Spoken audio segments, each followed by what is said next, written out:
हिंदू परंपराओं के अनुसार महिलाएं वट सावित्री व्रत अपने अखंड सौभाग्य और पति की दीर्घायु के लिए रखती हैं। पौराणिक मान्यता है कि इस दिन सावित्री यमराज से अपने पति सत्यवान के प्राण वापस लेकर आई थी, इसलिए इस व्रत को बेहद खास माना जाता है और महिलाएं सावित्री जैसा अखंड सौभाग्य प्राप्त करने के लिए इस व्रत को पूरी श्रद्धा और आस्था से करती हैं। तो चलिए सुनते हैं वट सावित्री व्रत की कथा। वट सावित्री व्रत की कथा कुछ इस प्रकार है। बहुत समय पहले भद्र देश के एक राजा थे जिनका नाम अश्वपति था। भद्र देश के राजा अश्वपति की कोई संतान न थी। उन्होंने संतान प्राप्ति के लिए मंत्रोच्चारण के साथ प्रतिदिन 1,00,000 आहुतियां दी। 18 वर्षों तक यह क्रम जारी रहा। इसके बाद सावित्री देवी ने प्रकट होकर वर दिया कि राजन, तुझे एक तेजस्वी कन्या पैदा होगी। सावित्री देवी की कृपा से जन्म लेने के कारण कन्या का नाम सावित्री रखा गया। कन्या बड़ी होकर बेहद रूपवान हुई। योग्य वर न मिलने की वजह से सावित्री के पिता बहुत दुखी थे। उन्होंने कन्या को स्वयं वर तलाशने भेजा। सावित्री तपोवन में भटकने लगी। वहां सालों देश के राजा द्युमत सेन रहते थे। क्योंकि उनका राज्य किसी ने छीन लिया था, उनके पुत्र सत्यवान को देखकर सावित्री ने पति के रूप में उनका वरण किया। ऋषिराज नारद को जब यह बात पता चली तो वह राजा अश्वपति के पास पहुंचे और कहा, हे राजन, यह क्या कर रहे हैं आप? सत्यवान गुणवान है, धर्मात्मा है और बलवान भी है, परंतु उसकी आयु बहुत छोटी है। वह अल्पायु है। 1 वर्ष के बाद ही उसकी मृत्यु हो जाएगी। ऋषिराज नारद की बात सुनकर राजा अश्वपति घोर चिंता में डूब गए। सावित्री ने उनसे कारण पूछा तो राजा ने कहा, पुत्री, तुमने जिस राजकुमार को अपने वर के रूप में चुना है वह अल्पायु है। तुम्हें किसी और को अपना जीवन साथी बनाना चाहिए। इस पर सावित्री ने कहा, पिताजी, आर्य कन्याएं अपने पति का एक बार ही वरण करती हैं। राजा एक बार ही आज्ञा देता है और पंडित एक बार ही प्रतिज्ञा करते हैं और कन्यादान भी एक ही बार किया जाता है। सावित्री हठ करने लगी और बोली, मैं सत्यवान से ही विवाह करूंगी।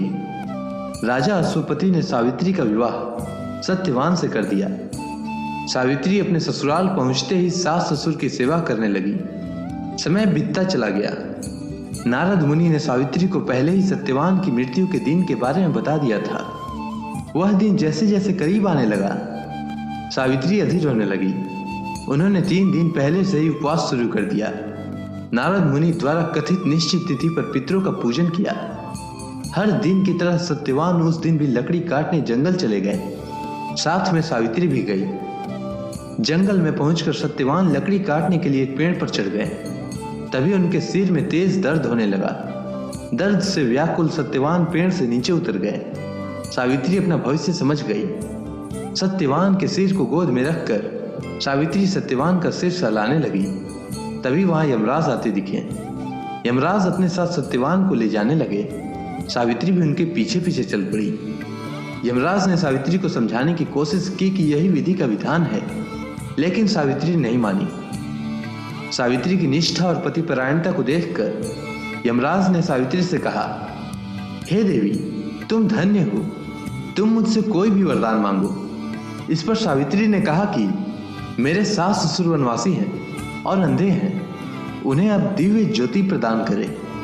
यमराज ने कहा, ऐसा ही होगा, जाओ, अब लौट जाओ। लेकिन सावित्री अपने पति सत्यवान के पीछे पीछे चलती रही। यमराज ने कहा, देवी, तुम वापस जाओ। इस पर सावित्री ने कहा, भगवान, मुझे अपने पति देव के पीछे पीछे चलने में कोई परेशानी नहीं है। पति के पीछे चलना मेरा कर्तव्य है। यह सुनकर उन्होंने फिर से उसे एक और वर मांगने के लिए कहा। सावित्री बोली, हमारे ससुर का राज्य छिन गया है, उसे पुनः वापस दिला दे। यमराज ने सावित्री को यह वरदान भी दे दिया और कहा, अब तुम लौट जाओ। लेकिन सावित्री पीछे पीछे चलती रही। यमराज ने सावित्री को तीसरा वरदान मांगने को कहा। इस पर सावित्री ने 100 संतानों और सौभाग्य का वरदान मांगा। यमराज ने इसका वरदान भी सावित्री को दे दिया। तब सावित्री ने यमराज से कहा, हे प्रभु, मैं एक पतिव्रता पत्नी हूँ और आपने मुझे पुत्रवती होने का आशीर्वाद दे दिया है। यह सुनकर यमराज को सत्यवान के प्राण छोड़ने पड़े। यमराज अंतर ध्यान हो गए और सावित्री उसी वट वृक्ष के पास आ गई जहां उसके पति का मृत शरीर पड़ा था। सत्यवान जीवंत हो गया और दोनों खुशी खुशी अपने राज्य की ओर चल पड़े।